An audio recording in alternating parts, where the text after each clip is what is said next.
Hi friends, అందరికీ నమస్కారం. Welcome to my YouTube channel. ఈ వీడియోలో డిస్కస్ చేసే టాపిక్ వచ్చేసి స్టాక్ మార్కెట్ అంటే ఏంటో క్లారిటీగా తెలుసుకుందాం. సో కొత్తగా ఎవరైనా బిగినర్స్ ఎవరైతే వచ్చి మన వీడియోస్ చూస్తున్నారో వాళ్ళందరూ ఈ వీడియోని ఎక్కడ స్కిప్ చేయకుండా చివరి వరకు చూడండి. అలాగే మన ఛానల్కి ఫస్ట్ టైం వస్తే కనుక ఛానల్ని సబ్స్క్రైబ్ చేసుకోండి. అలాగే వీడియో అనేది కొంచెం ఇన్ఫర్మేటివ్గా అనిపించినా సరే లైక్ చేసి షేర్ చేయండి. ఇంకేమాత్రం లేట్ చేయకుండా టాపిక్లోకి వెళ్ళిపోదాం. ఇంకా టాపిక్లోకి వస్తే first of all stock market అంటే ఏంటో తెలుసుకునే ముందు అసలు మార్కెట్ అంటే ఏంటో తెలుసుకుందాం. మార్కెట్ అంటే ఎక్కడైతే కొనుగోలు అమ్మకాలు అంటే బయ్యింగ్ సెల్లింగ్ జరుగుతుందో ఆ ప్రదేశాన్ని మార్కెట్ అంటారు.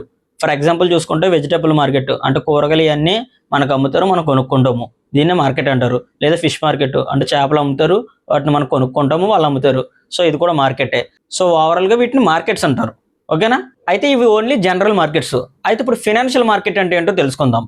ఎక్కడైతే ఫినాన్షియల్ ప్రొడక్ట్స్ అనేవి బయ్యింగ్ సెల్లింగ్ అంటే అమ్మకాలు కొనుగోలు జరుగుతాయో దాన్ని ఫినాన్షియల్ మార్కెట్ అంటారు. లైక్ ఫినాన్షియల్ ప్రొడక్ట్స్ చూసుకుంటే షేర్స్ లేదా స్టాక్స్, అలాగే డిబెంచర్స్, అలాగే బాండ్స్, అలాగే డెరివేటివ్స్, అలాగే మ్యూచువల్ ఫండ్స్, ఇవన్నీ ఎక్కడైతే బయ్యింగ్ సెల్లింగ్ జరుగుతాయో ఆ ప్రదేశాన్ని ఫినాన్షియల్ మార్కెట్స్ అంటారు.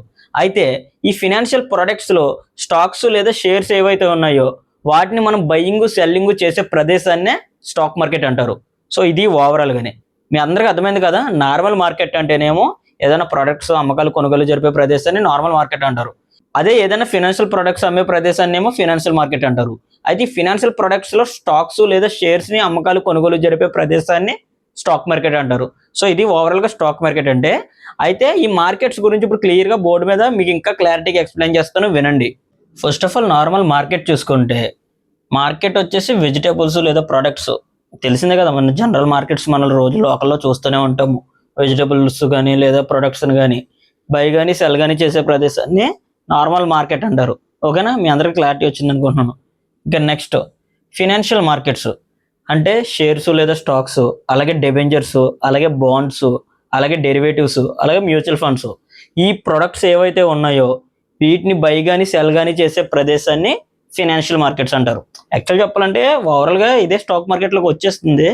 కాకపోతే ఓన్లీ స్టాక్ మార్కెట్ అంటే షేర్స్ లేదా స్టాక్స్ని అంటే కంపెనీకి సంబంధించిన షేర్స్ లేదా స్టాక్స్ని బై కానీ సెల్ కానీ చేసే ప్రదేశాన్ని స్టాక్ మార్కెట్ అంటారు. యాక్చువల్గా financial markets stock markets almost similar. ఇవన్నీ ఆల్మోస్ట్ స్టాక్ మార్కెట్లోకి వస్తాయి. కాకపోతే ఒక పర్టికులర్గా కంపెనీకి సంబంధించిన షేర్స్ లేదా స్టాక్స్ని బై కానీ సెల్ కానీ చేసే ప్రదేశాన్ని స్టాక్ మార్కెట్ అంటారు. మనం సింపుల్గా క్లారిటీగా చెప్పుకోవాలంటే. ఓకేనా? మీ అందరికీ క్లారిటీగా వచ్చింది కదా. మార్కెట్స్ అంటే ఏంటో అర్థమైంది కదా. ఓవరాల్గా మార్కెట్స్ అంటే ఇవి, దీంట్లో ఉండే ప్రొడక్ట్స్ అనేవి ఇవి, వీటిని మనం బై కానీ సెల్ కానీ చేసే ప్రదేశాన్ని ఓవరాల్గా ఆ పర్టికులర్ ప్రొడక్ట్స్ని బట్టి మార్కెట్స్ అనేవి చేంజ్ అవుతూ ఉంటాయి. సో మనం స్టాక్ మార్కెట్ గురించి మాట్లాడుకుంటున్నాం కాబట్టి ఈ ప్రొడక్ట్స్ బై కానీ సెల్ కానీ చేసే ప్రదేశాన్ని స్టాక్ మార్కెట్ అంటారు. సో ఇది ఓవరాల్గా స్టాక్ మార్కెట్ అంటే. అయితే ఈ స్టాక్స్ మరియు షేర్స్ యొక్క మీనింగ్ ఏంటంటే, ఫర్ ఎగ్జాంపుల్ ఒక కంపెనీ యొక్క షేర్స్ని కనుక మనం బై చేస్తే కనుక ఆ కంపెనీకి మనం కూడా ఇండైరెక్ట్గా ఓనర్స్ అవుతాము. అంటే కంపెనీలో మనకు కూడా ఒక చిన్న సైజ్ ఓనర్షిప్ అనేది వస్తుంది. దాన్ని ఇప్పుడు ఇంకా క్లారిటీగా బోర్డు మీద ఎక్స్ప్లెయిన్ చేస్తాను, వినండి.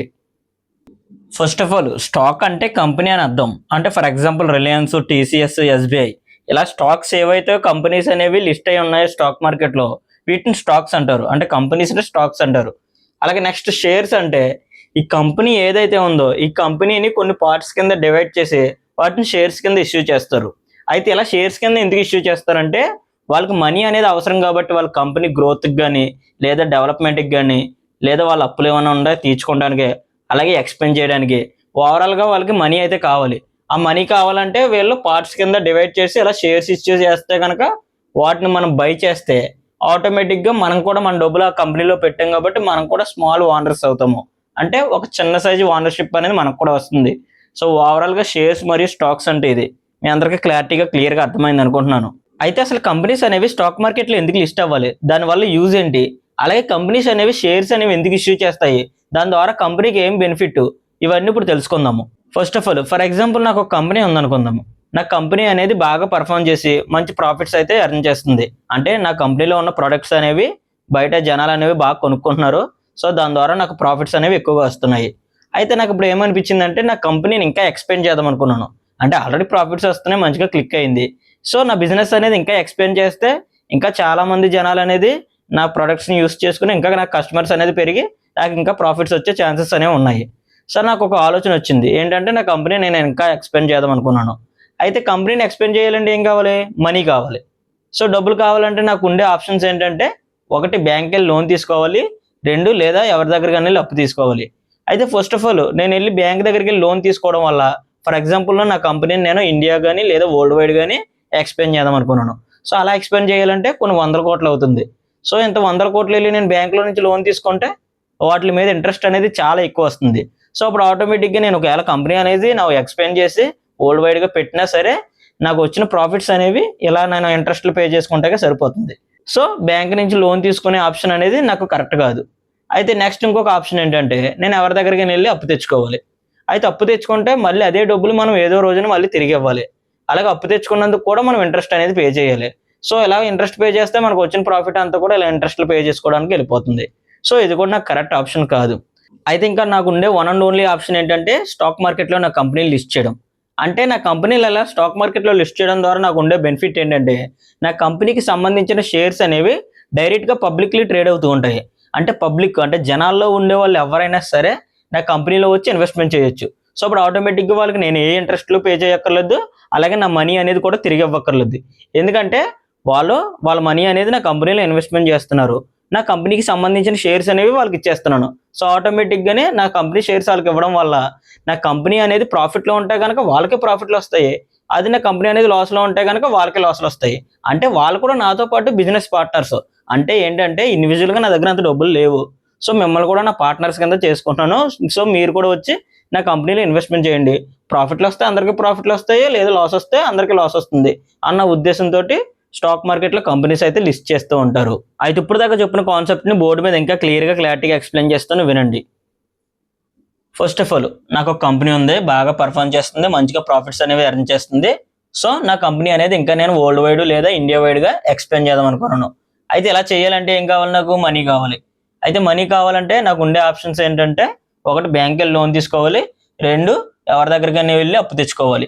ఫస్ట్ ఆఫ్ ఆల్ బ్యాంక్‌లో లోన్ తీసుకుంటే ఏంటి, కొన్ని వందల కోట్లు, వేల కోట్లు అవుతుంది కాబట్టి ఆటోమేటిక్‌గా ఎక్స్‌పాండ్ చేయాలంటే, సో వీటన్నిటి మీద అమౌంట్ మీద మనకి ఇంట్రెస్ట్ అనేది ఎక్కువైపోతుంది. సో ఒకవేళ నేను ఎక్స్‌పాండ్ చేసినా గానీ నాకు ప్రాఫిట్‌లు వచ్చినా అవన్నీ ఇంట్రెస్ట్‌లు పే చేయడానికే సరిపోతుంది. సో ఈ దారి అనేది నాకు కరెక్ట్ కాదు. ఇంకా నెక్స్ట్ ఎవరి దగ్గరికైనా వెళ్లి అప్పు తెచ్చుకోవాలి. సో అప్పు తెచ్చుకుంటే గనక మళ్ళీ ఆ అప్పు అనేది మనం తిరిగి ఇవ్వాలి. అలాగే నెక్స్ట్ మనం అప్పు తెచ్చుకున్నందుకు ఆ అమౌంట్ మీద మళ్ళీ ఇంట్రెస్ట్ కూడా మనం పే చేయాలి. సో ఆటోమేటిక్‌గా నాకు వచ్చిన ప్రాఫిట్‌లన్నీ ఇలాగే పోతాయి కాబట్టి ఈ వే కూడా నాకు కరెక్ట్ కాదు. ఇంక ఉండే వన్ అండ్ ఓన్లీ ఆప్షన్ ఏంటంటే, నాకు నా కంపెనీని స్టాక్ మార్కెట్‌లో లిస్ట్ చేయడం. అయితే ఇలా లిస్ట్ చేయడం ద్వారా పబ్లిక్ అనేవాళ్ళు డైరెక్ట్‌గా వాళ్ళ మనీ అనేది నా కంపెనీలో పెడతారు. సో ఆటోమేటిక్‌గా నా కంపెనీకి సంబంధించిన షేర్స్ అనేవి నేను ఆళ్ళకి ఇస్తాను. సో ఆటోమేటిక్‌గా నా కంపెనీ అనేది బాగా పెర్ఫార్మ్ చేస్తే గనక ఇద్దరికి ప్రాఫిట్‌లు వస్తాయి. లేదా లాస్‌లోకి వెళ్తే గనక ఇద్దరికి లాస్ వస్తుంది. సో ఇది ఓవరాల్‌గా. సో ఇందుకనే కంపెనీస్ అనేవి స్టాక్ మార్కెట్‌లో లిస్ట్ అవుతాయి. ఎందుకంటే డబ్బుల గురించి కంపెనీస్ అనేవి స్టాక్ మార్కెట్‌లో లిస్ట్ అవుతాయి. అయితే మనం అనుకున్న ఇండివిడ్యువల్‌గా కూడా మన కంపెనీ పెట్టాలంటే అవ్వదు. సో పెట్టలేం కాబట్టి ఇలాగే ఎవరైతే గ్రోత్ ఉండి మంచిగా కంపెనీస్ పెట్టుకున్నారో వాళ్ళు స్టాక్ మార్కెట్‌లో లిస్ట్ అయ్యారో వాళ్ళ కంపెనీలో మనం కూడా షేర్స్ కొనుక్కుంటే కనుక ఆటోమేటిక్‌గా మనం కూడా ప్రాఫిట్స్ ఎర్న్ చేయొచ్చు. సో స్టాక్ మార్కెట్ అనేది ఈ ఉద్దేశంతోటి క్రియేట్ చేశారు. ఓకేనా? అయితే ఇప్పుడు అర్థమైంది కదా అసలు కంపెనీస్ అనేవి స్టాక్ మార్కెట్‌లో ఎందుకు లిస్ట్ అవుతాయి అనేది. అలాగే కంపెనీస్ అనేవి షేర్స్ అనేవి ఎందుకు ఇష్యూ చేస్తాయి అనేది మీ అందరికీ క్లియర్‌గా అర్థమైంది అనుకుంటున్నాను. అలాగే నెక్స్ట్ వీడియోలో అసలు సెబీ అంటే ఏంటి, అలాగే బీఎస్సీ అంటే ఏంటి, అలాగే ఎన్ఎస్సీ అంటే ఏంటి, అలాగే నెక్స్ట్ అసలు కంపెనీస్ అనేవి ఐపీఓ ద్వారా ఎలా లిస్ట్ అవుతాయి, ఈ టాపిక్స్ గురించి క్లారిటీగా తెలుసుకుందాం. సో వీడియో అనేది ఇన్ఫర్మేటివ్‌గా అనిపిస్తే గనక లైక్ చేసి షేర్ చేయండి. అలాగే ఈ వీడియో పైన మీ యొక్క జెన్యూన్ అభిప్రాయాన్ని కామెంట్ సెక్షన్‌లో కామెంట్ చేయండి. అలాగే కొత్తగా ఎవరైతే బిగినర్స్ వచ్చి మన ఛానల్‌ని చూస్తున్నారో వాళ్ళందరికీ యూజ్ అయ్యే విధంగా ఫ్రీగా స్టాక్ మార్కెట్ గురించి ఒక బేసిక్ సిరీస్ అనేది క్రియేట్ చేసి, ఒక ప్లేలిస్ట్ కింద క్రియేట్ చేసి మన యూట్యూబ్ ఛానల్‌లో ఫుల్ లెంత్ వీడియోస్ అనేది అప్లోడ్ చేస్తున్నాను.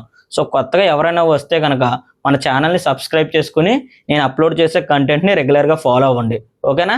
అలాగే నెక్స్ట్ మనల్ని ఇన్‌స్టాగ్రామ్‌లో కూడా ఫాలో అవ్వండి. ఇన్‌స్టాగ్రామ్‌లో షార్ట్ కంటెంట్ అనేది మీకు క్లారిటీగా అర్థమయ్యే విధంగా రీల్స్ అనేది క్రియేట్ చేసి మన ఇన్‌స్టాగ్రామ్ అకౌంట్‌లోకి అయితే అప్లోడ్ చేస్తున్నాను. సో దాన్ని కూడా మీరు ఫాలో అవ్వండి. మీకు కంటెంట్ అనేది చాలా యూజ్‌ఫుల్‌గా యూజ్ అవుతుంది. ఓకేనా? సో ఇది ఫ్రెండ్స్ ఓవరాల్‌గా వీడియో. మరొక ఇన్ఫర్మేటివ్ కంటెంట్ తోటి మళ్ళీ కలుద్దాం. Thank you for watching.